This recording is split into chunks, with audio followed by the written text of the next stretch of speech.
It's hard to foster an innovative culture because the activities of executing the business that you already have, and manufacturing with very high levels of quality, satisfying customers' needs, are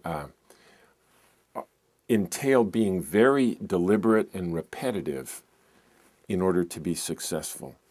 Innovation is not quite as predictable, especially if you're developing an innovation that would appeal to a different set of customers than the ones that you're currently serving.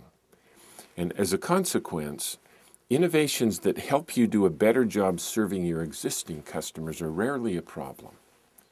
It's innovations that target a new set of customers with something that is simpler and more convenient.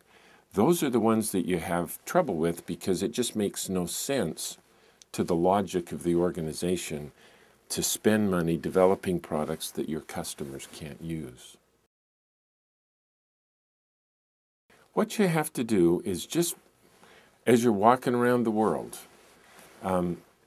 keep your eyes out for where are they doing something in a location that is inconvenient and expensive and difficult, where I could bring a technology to it that would enable it to be done in a much simpler location with greater convenience at lower cost.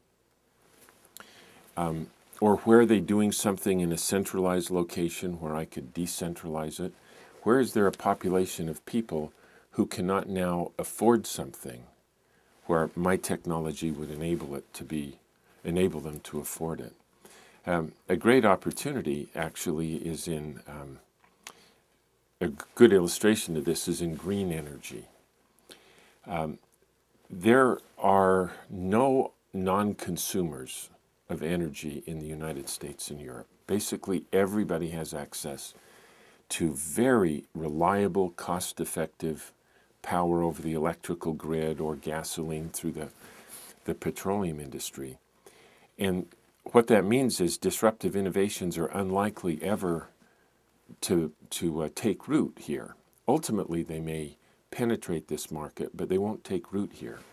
Where they take root is amongst the 2 billion people in Asia and Africa who don't yet have electricity. And they're the ones who really need to be given a product that is simple, affordable, convenient, where everybody could generate the electricity at their homes rather than have to go through the cost of building the electrical grid. And then in that context, the technology gets better and better until ultimately it can be used in North America and Europe.